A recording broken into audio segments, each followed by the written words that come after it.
Primeiro livro dos reis de Israel, capítulo de número 1, versículo de número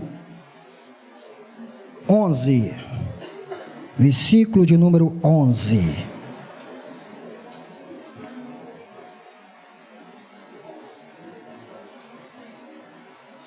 Diz assim o texto, irmãos. Natã perguntou então a Batseba, mãe de Salomão: você ainda não sabe que Adonias, o filho de Agite, tornou-se rei, sem que o nosso senhor Davi ficasse sabendo?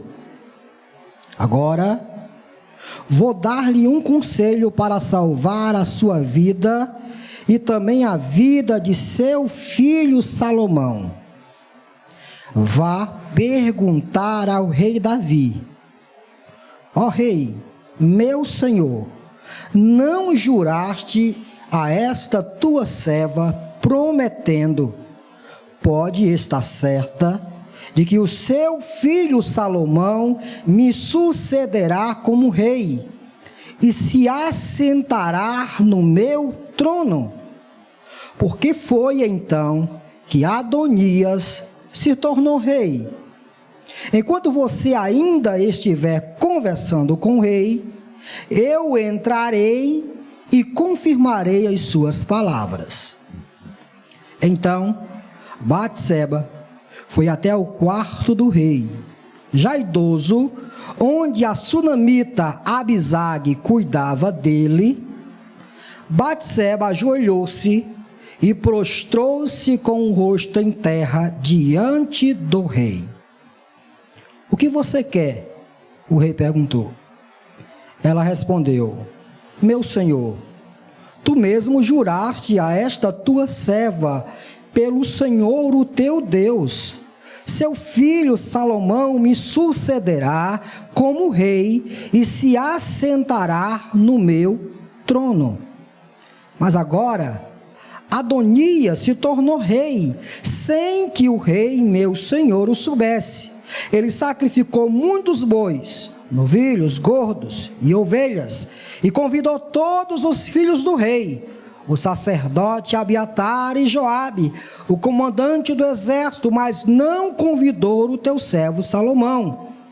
Agora, ó rei meu senhor, os olhos de todo Israel estão sobre ti, para saber de tua parte quem sucederá ao rei meu senhor no trono. De outro modo, tão logo o rei meu senhor descanse com os seus antepassados, eu e o meu filho Salomão seremos tratados como traidores.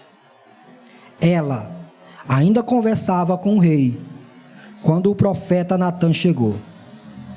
Assim que informaram o rei que o profeta Natã havia chegado, ele entrou e prostrou-se com o rosto em terra diante do rei. E Natã lhe perguntou: ó rei, meu senhor, por acaso declaraste que Adonias te sucederia como rei e que ele se assentaria no teu trono? Hoje ele foi matar muitos bois, novilhos gordos e ovelhas. Convidou todos os filhos do rei, os comandantes do exército e sacerdote Abiatar.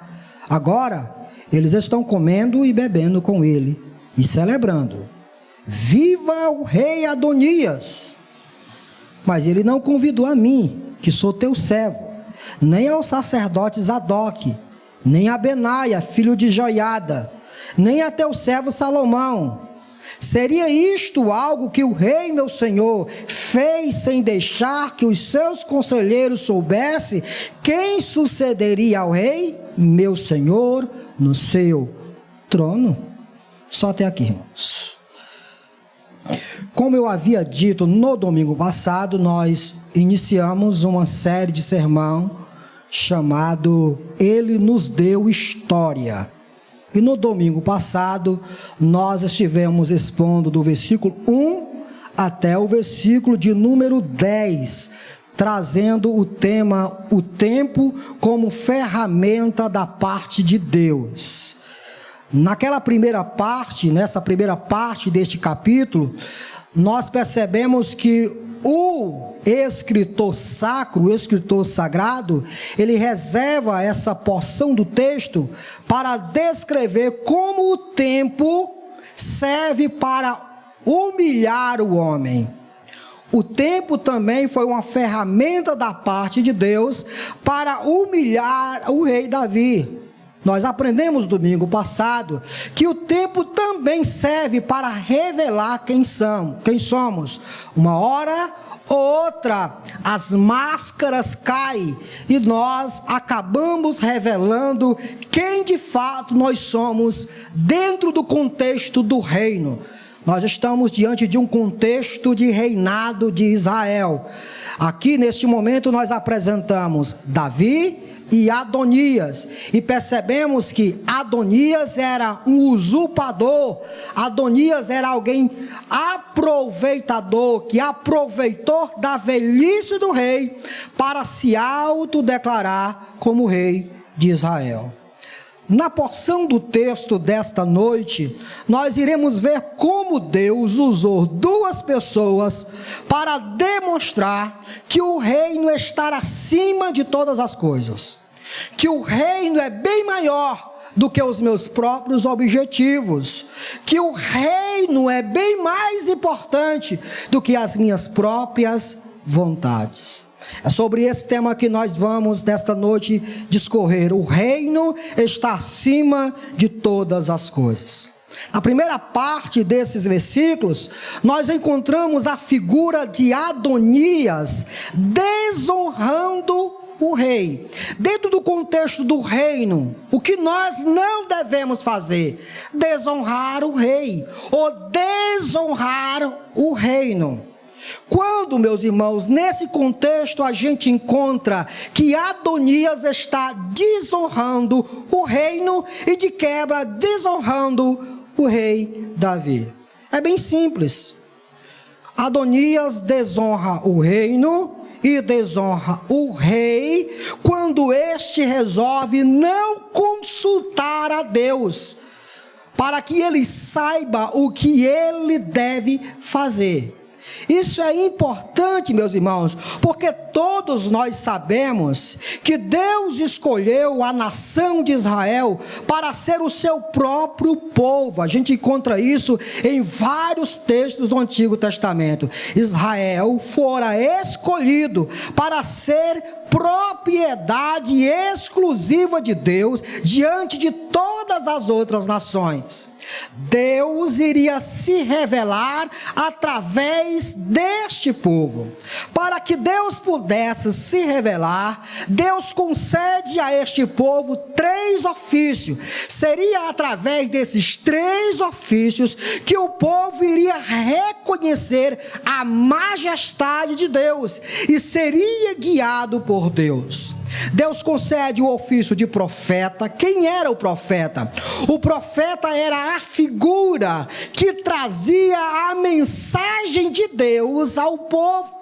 Se o povo quisesse saber algo a respeito da vontade escondida de Deus, deveria consultar o profeta e nenhuma outra pessoa. O profeta era o encarregado de trazer Deus ao povo, de revelar a vontade de Deus ao povo. Deus também concede a esta nação o ofício de sacerdote.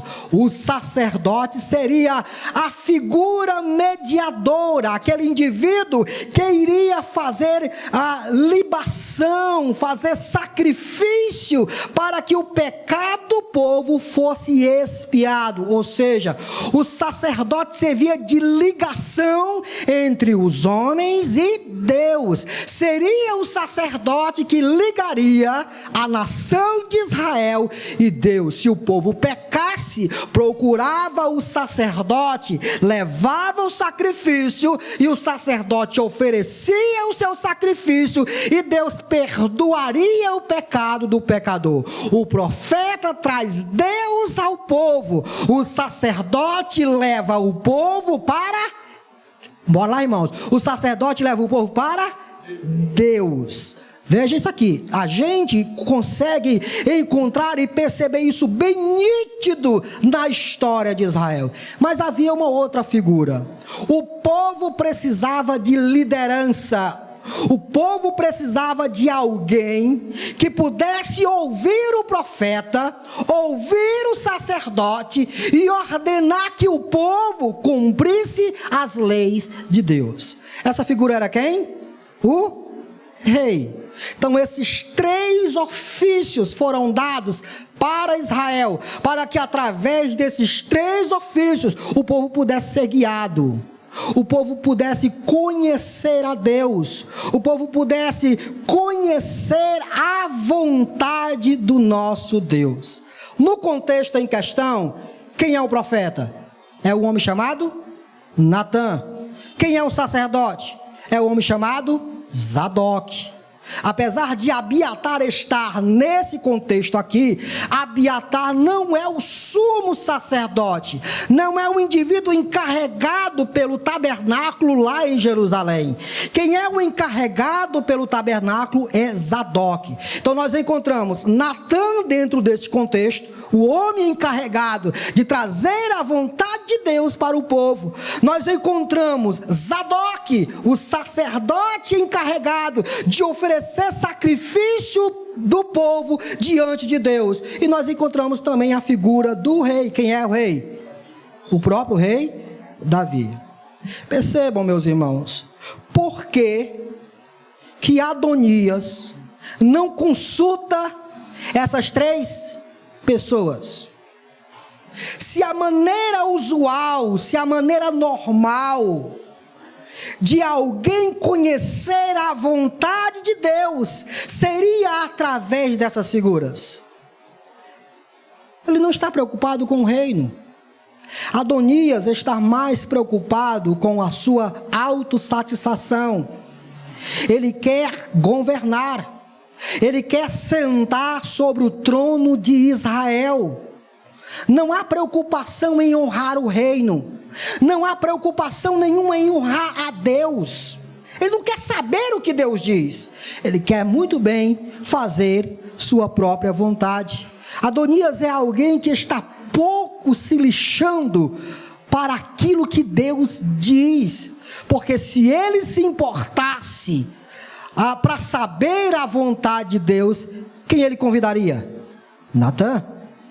Quem ele chamaria para perto? Zadok. De quem ele receberia conselho? Do seu próprio pai? Davi. Mas ele não procura essas 3 figuras. Ele se auto-intitula rei. Meus irmãos, isso é muito peculiar para nós esta noite, porque todos nós estamos inseridos dentro de um reino. Todos nós estamos inseridos dentro de um reino. E eu quero convidar você para abrir a sua Bíblia em Colossenses capítulo 1, versículo 13, por favor. Colossenses capítulo 1, versículo 13.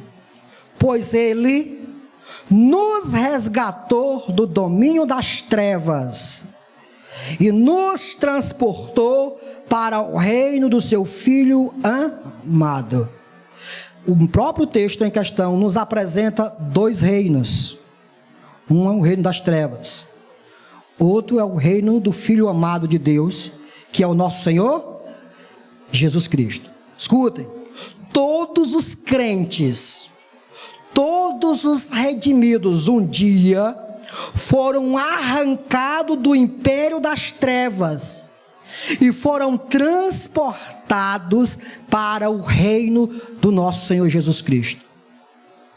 Assim como Adonias estava no contexto de um reino, e a responsabilidade de Adonias, o dever de Adonias, era honrar o reino, honrar o rei que reinava sobre este reino, mas para fazer a sua própria vontade, realizar os seus próprios desejos, ele coloca tudo isso de lado.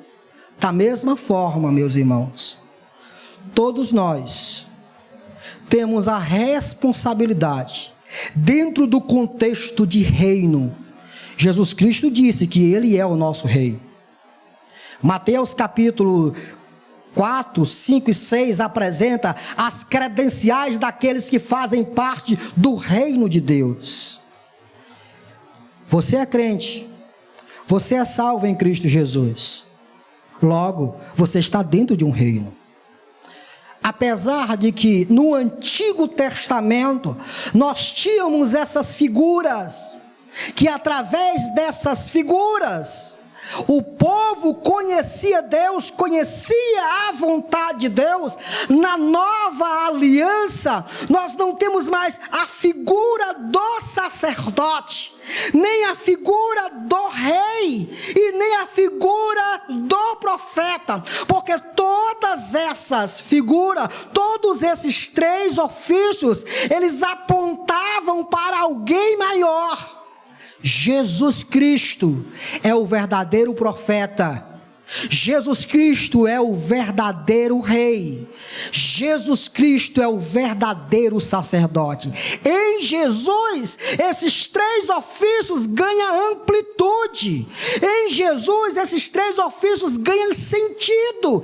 Enquanto apenas o homem realizaria apenas um ofício, Jesus Cristo une nele mesmo, na sua própria carne, na sua própria pessoa, esses três ofícios. Nós temos alguém que em si é profeta, é sacerdote e é rei.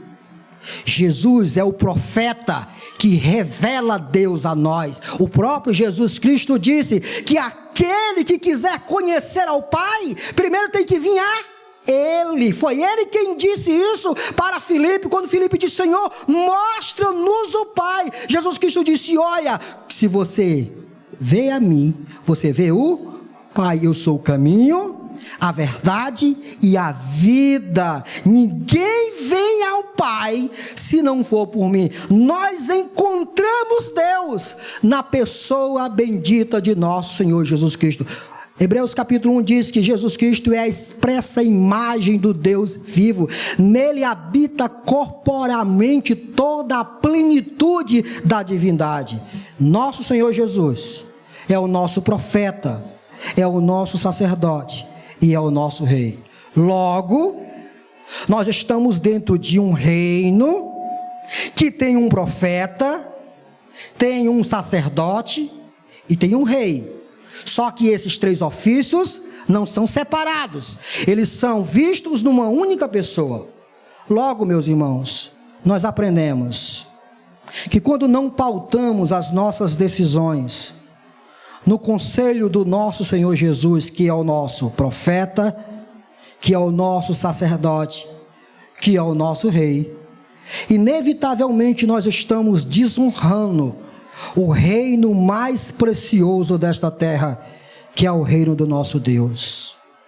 Nós estamos dentro de um reino. Nós não servimos ao príncipe das trevas. Nós somos súditos do reino do Filho amado do nosso Deus.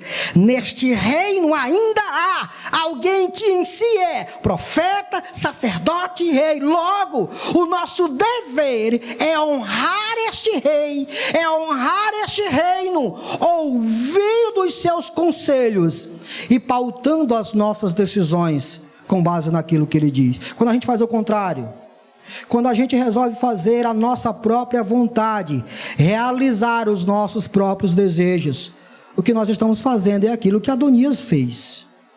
Em nome da sua própria autossatisfação, ele coloca todos os critérios do reino no chão.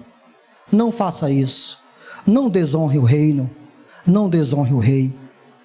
Ouça as palavras do rei. Você se lembra quando o rei, o nosso Senhor Jesus Cristo, no finalzinho do seu sermão, lá do Sermão da Montanha, ele disse: compararei aqueles que ouvem as minhas palavras e não as pratica a alguém que constrói a sua casa sobre a areia. O vento vem, a chuva vem, as águas vêm e a casa certamente cai. Entretanto, aqueles que ouvem suas palavras e aqueles que colocam em prática o conselho do rei, Jesus Cristo disse que tais pessoas são comparadas a alguém que constrói sua casa sobre uma rocha. Em nenhum momento essa casa ruirá, porque você está honrando o reino e o rei. Amém, meus irmãos? Esse é o primeiro princípio que a gente aprende aqui. Jamais devemos desonrar o rei e o reino. Segundo, como nós devemos honrar o reino? Como? O que Adonias devia fazer, que foi exatamente o que as duas outras figuras fizeram. Aqui então vai começar a entrar duas outras figuras. Nós iremos perceber que entra em cena o profeta Natã e entra em cena a mãe de Salomão, chamado Batseba. Nessas duas figuras, nessa narrativa, nós começamos a perceber o que Adonias deveria fazer, o que não fez. E de quebra, nós iremos aprender o que nós podemos fazer dentro do contexto do reino. Apesar da demonstração clara de desonra de Adonias, nós também encontramos nesta história duas pessoas que estão dispostas a honrar o reino de Israel, a fazer qualquer coisa para que o reino seja estabelecido, para que não haja desonra no reino. Natã e Batseba, essas duas figuras. O que eles fizeram? Primeiro, se posicionaram. Versículo de número 8, por favor, leia comigo. Versículo de número 8. Diz assim o texto: Mas o sacerdote Zadok, Benaia, filho de Joiada, o profeta Natã, Simei, Rei e a guarda especial de Davi não deram apoio a Adonias. Se você quiser entender um pouquinho a respeito do contexto anterior, a mensagem anterior está lá. Aliás, não está não postei não, mas você estava aqui domingo passado, você deve estar lembrado nisso. Meus irmãos, o que nós encontramos aqui? Um momento crítico da história de Israel. Davi velho, prostrado numa cama. Nós encontramos o povo suspenso sem saber quem sucederá Davi sobre o trono. Há uma crise instalada aqui. Por exemplo, quando nós estamos diante de um impeachment, a nação fica sem presidente, sem liderança. Não há líder, a nação fica sem rumo, porque o governo está vazio. Da mesma forma, Davi está ainda no trono, mas está sem liderar, porque está na cama prostrado. Com a crise instalada, o que a gente vê é Adonias aproveitando este momento.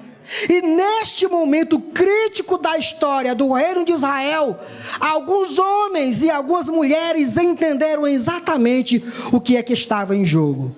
Não estava em jogo apenas a troca de reino, não era apenas uma sucessão de rei, não era Davi sair de cena e entrar Adonias em cena.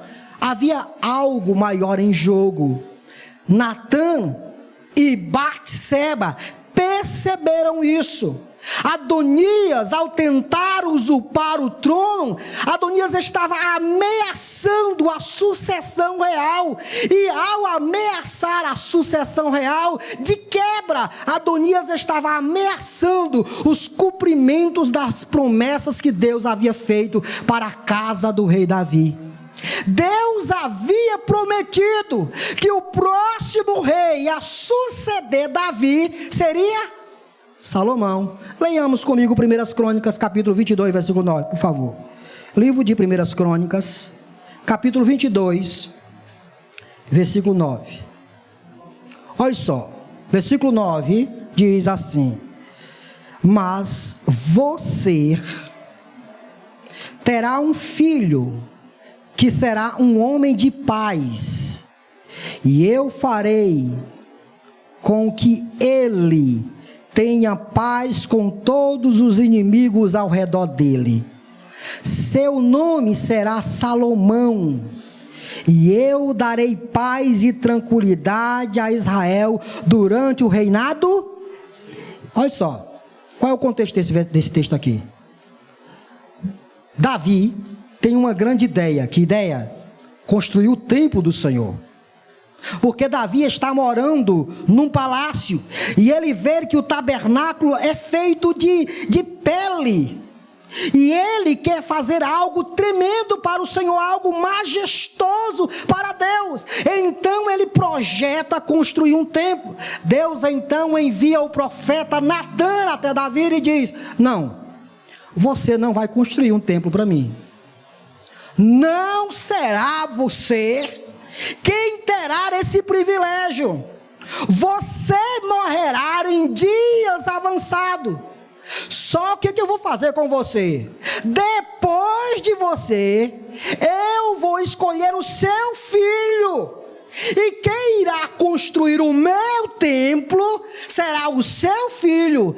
Ele será um homem de paz.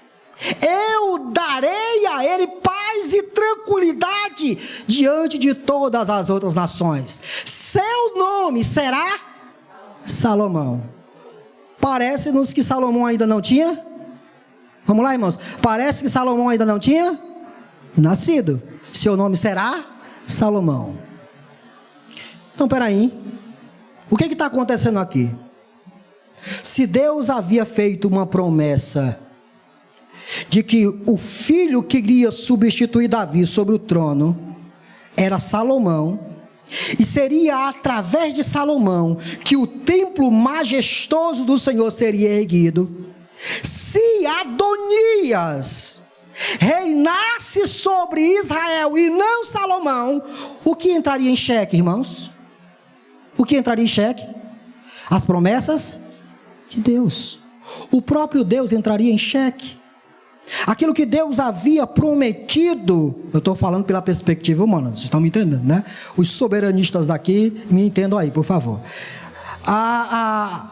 Pela perspectiva humana, essas promessas estavam sendo ameaçadas. O próprio Deus estava sendo colocado em xeque. Porque, peraí, Deus promete que vai fazer uma coisa, mas a história prova que Deus errou. Nesse momento crítico, irmãos, duas pessoas, aliás, não apenas duas, mas nós encontramos aqui no versículo de número 8. Aliás, 8, irmãos, versículo de número 8 desse texto.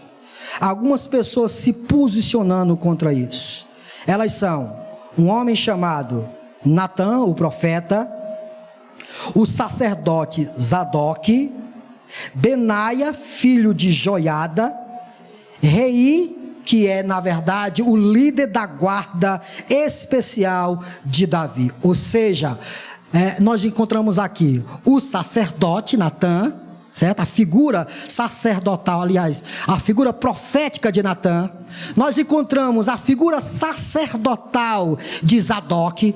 E apesar de Davi estar na cama, mas existe Rei, que é o líder da guarda. Percebam que os ofícios, os indivíduos que estavam nos ofícios, se posicionaram. Se posicionaram contra o que, irmãos? Contra a usurpação de Adonias. Como esses homens honraram o reino? Se posicionando. Eles poderiam ficar calados e deixar que as coisas corressem de forma natural? Sim, eles poderiam fazer isso. Eles poderiam dizer assim: não, mas Deus é soberano. Se Deus prometeu, Ele vai cumprir. O que eu tenho a ver com isso? Eu não vou me posicionar. Eu não quero problema com ninguém. Eles poderiam fazer isso? Poderiam. Mas quem honra o reino, quem honra o rei, se posiciona. E agora eu vou aplicar. O mundo todo desonra a Deus. Nós estamos inseridos dentro deste reino. E a pergunta que não quer calar a todos nós esta noite é: como súditos do reino de nosso Senhor Jesus Cristo, Como nós nos posicionamos? Nossas bocas, elas estão caladas? Ou simplesmente nós nos posicionamos em favor do reino? Quem está inserido dentro do reino, honra o reino se posicionando. Quer ver, irmãos? Mateus capítulo 10, por favor. Mateus capítulo 10. Capítulo 10, versículo 34. O Senhor Jesus Cristo diz: o nosso rei, que criou o reino e nos enxertou dentro deste reino, somos súditos deste reino. O que ele diz? Não pensem que vim trazer paz à terra. Não vim trazer paz, mas eu vim trazer, vocês estão lendo aí, né? Vim trazer espada. E o que é espada que Jesus está dizendo? Não tem nada disso. O que Jesus Cristo veio trazer? Pois eu vim para fazer que o homem fique contra seu pai, a filha contra sua mãe, a nora contra sua sogra. Os inimigos do homem serão os da própria família. Quem ama seu pai ou sua mãe mais do que a mim, não é digno de mim. Quem ama seu filho ou sua filha mais do que a mim, não é digno de mim. E quem não toma sua cruz e não me segue, não é digno de mim. Quem acha a sua vida, a perderá. E quem perde a sua vida, por minha causa, a encontrará. O que a gente está vendo nesse texto? O nosso Senhor Jesus Cristo, nesse texto, está deixando bem claro que os indivíduos que fazem parte do seu reino são indivíduos que se posicionam. Eles não ficam inertes. Eles não deixam de tomar posição com relação ao reino. Eles se posicionam de tal forma que o fato deles se posicionarem trará conflito dentro da sua própria casa. Quem é súdito do reino do Rei Jesus, inevitavelmente terá que conviver com esse tipo de conflito. Mas quem não é súdito não se posiciona, porque não está ao lado do rei, não está ao lado do reino. Pense bem comigo, meu irmão.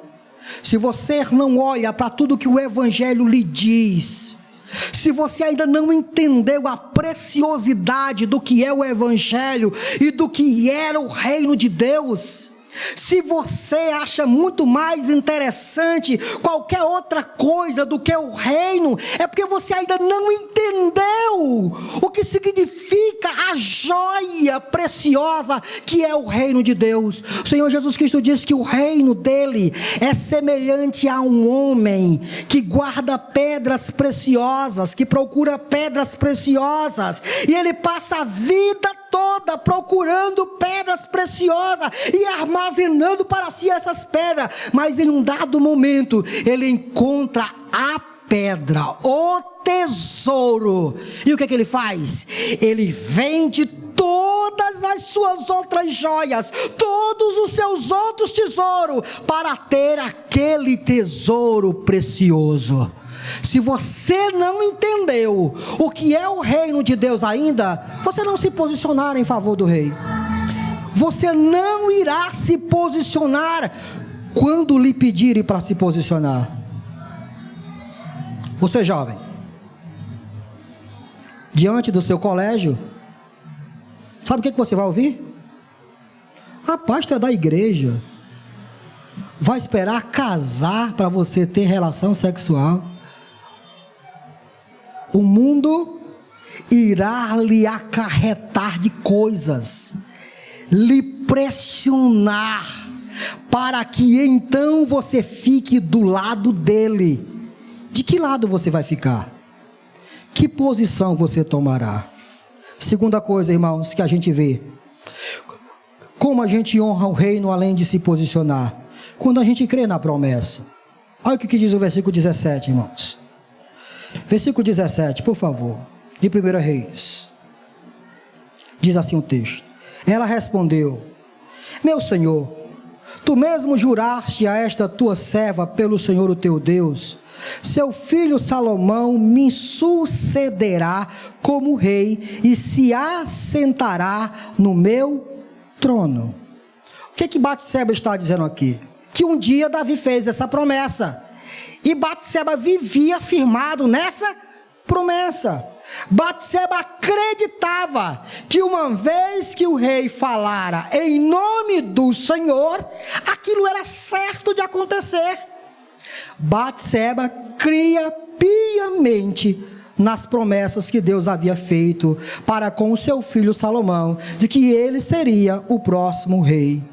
Meus irmãos, Natã e Batseba fizeram o que fizeram porque acreditavam na promessa do reino de Deus. Sabe por que muitos de nós não nos posicionamos? Sabe por que nós desonramos muito mais o reino do que honramos? Porque a verdade é que não há muita fé, não há muita crença nas promessas de Deus. Nós cremos que o nosso rei está vindo. A Bíblia diz que o nosso rei, ele veio em um dado momento, e ele veio para ser morto, ele veio para ser sacrificado, porque os súditos que ele veio representar eram pecadores, e esses súditos precisavam arcar com suas dívidas.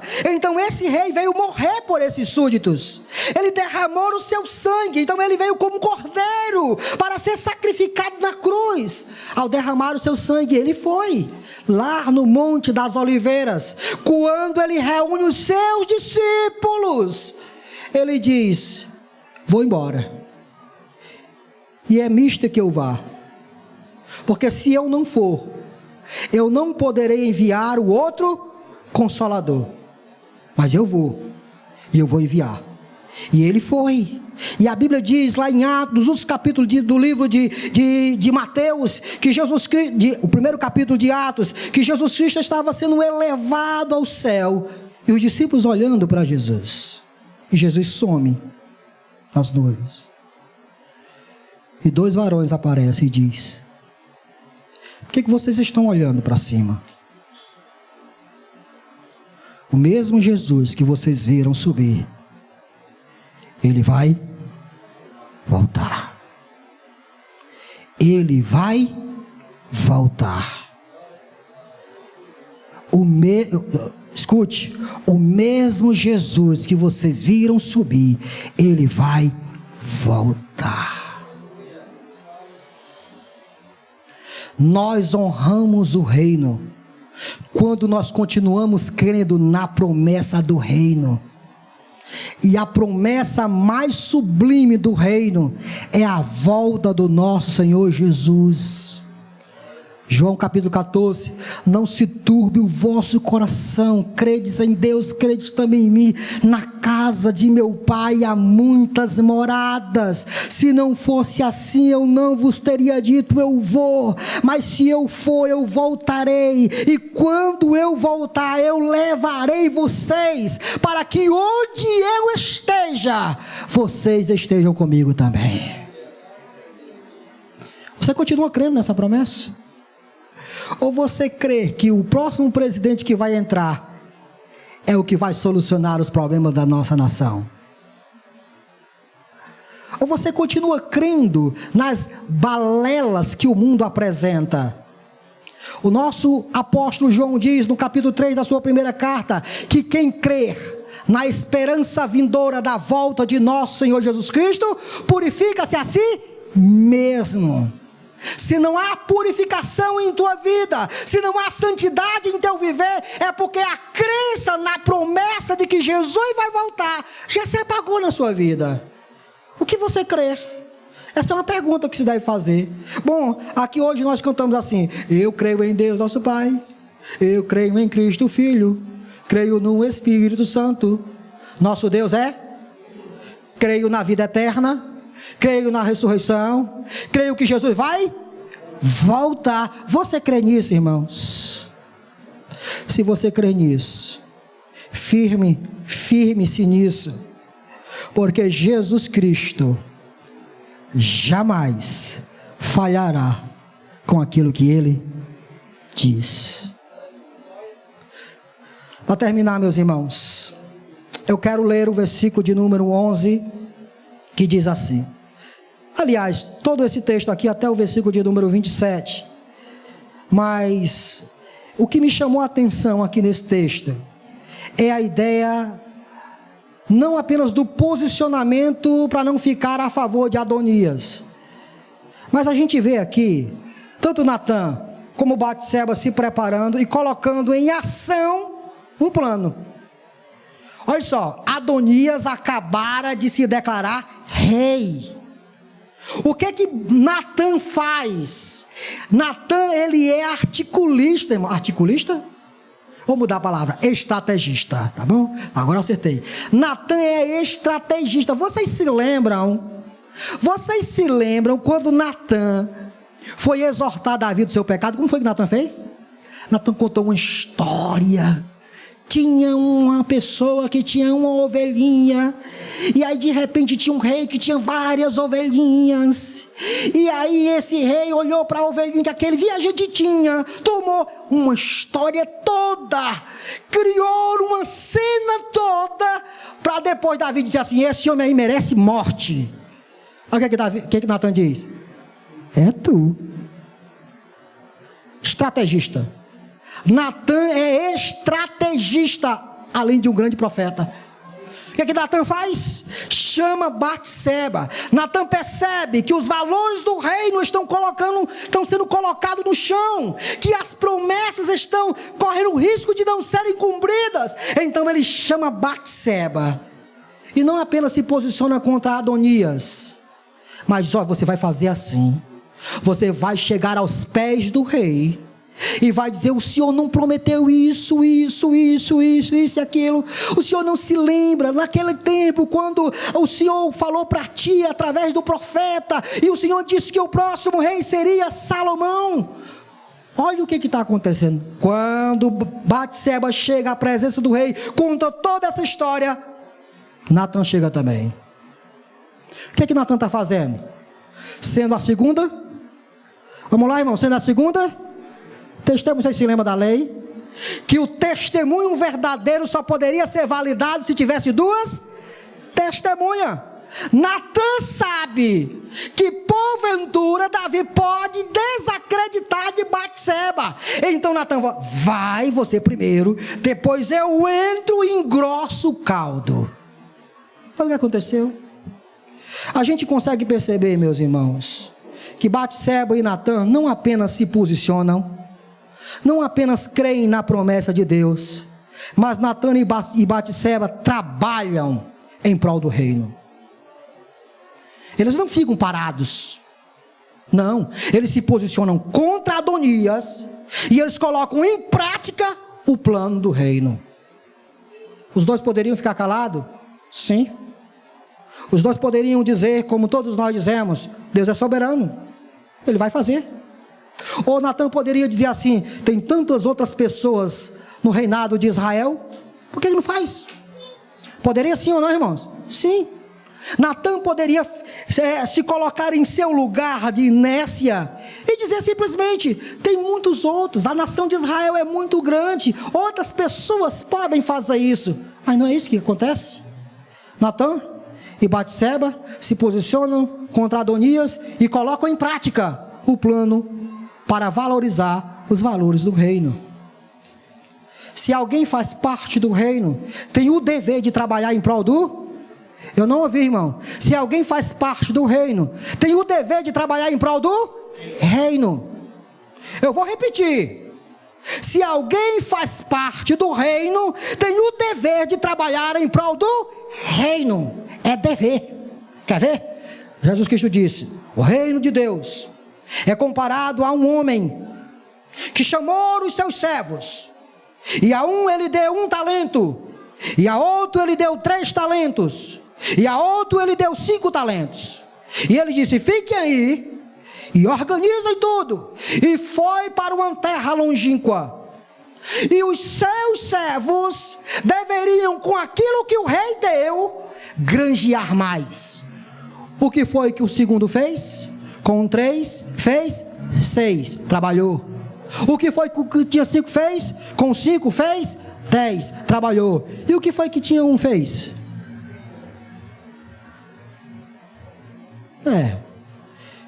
Não mandei ele me dar. Quando ele chegar, eu vou pegar e dar para ele, dar o que é dele. Porque eu sei que o meu Senhor é severo. E ele arca, ele julga de forma severa. Então eu vou enterrar esse talento. Quando ele chegar, eu vou entregar de volta. Aí a Bíblia diz que depois de muito tempo, o rei volta e vai prestar conta com os seus servos dos talentos que o seu rei havia dado. A Bíblia diz que o que tinha 5 chega e diz: Senhor, tu me deste 5, está aqui 10. O que o rei diz? Bom servo, entra para o gozo do teu Senhor. O que tinha 3 diz: chega, está aqui, Senhor, tu me deu 3, está aqui 6. Bom trabalhador, entra para o gozo do teu Senhor. E o que tinha 1? Senhor, sabendo quem tu eras. Mentira, sabia não.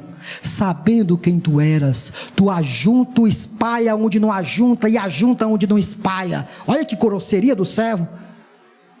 Eu enterrei, esperei a tua chegada. Está aqui 1. Servo mau. Servo mau. E a Bíblia diz que o rei toma aquilo que o servo tinha e dá aos que granjearam. O reino de Deus, o reino em que nós estamos inseridos, é dever nosso trabalhar em prol do reino, colocar o plano do reino em ação. Foi isso que Natã e Batseba fizeram. Eles não ficaram parados, mas eles colocaram os valores do reino em ação, trabalhando em prol do reino. A pergunta para cada um de nós aqui esta noite é: o que você tem feito em prol do reino? O que você tem feito? Você simplesmente tem se posicionado de uma forma não tão enérgica e dito assim: não, tem tantas pessoas na igreja para fazer, por que eu? Não, escolhe outro. O que você tem feito em prol do reino? Como você vai se posicionar? Você irá ficar parado esperando que outros coloquem os projetos do reino em ação? É assim que você quer viver dentro do reino? Será assim que você vai viver? Parado? Sem fazer nada em prol do reino? E quando eu falo de reino, eu não falo de igreja. O reino é bastante amplo. Mas deixa eu dizer uma coisa para você. Quem não gosta de fazer nada na igreja, gosta de fazer alguma coisa lá fora? Vou perguntar de novo. Quem não gosta de fazer nada na igreja, gosta de fazer alguma coisa lá fora? Não. Vai ficar parado. Vai ficar inerte. Cuidado com isso. Feche seus olhos. Faça hoje o trabalho do reino. Trabalhe em prol do reino. Senão, quando o rei voltar, saiba que você vai prestar conta. E a Bíblia diz que o rei é severo, justo na prestação de contas. Deus, nós queremos te honrar aqui esta noite e cantar bem alto: recebe a honra, Senhor. Recebe a honra, o Senhor é rei. Por isso, Senhor, pedimos perdão desesperadamente ao Senhor pelos fracassos que temos, pelas inércias que faz muito parte de nós. E pedimos ao Senhor que nos ajude como soldados do reino do Rei Jesus a honrar o Rei, se posicionando, crendo nas promessas e trabalhando em favor do reino de Deus. É assim que nós oramos, Senhor, em nome de Jesus.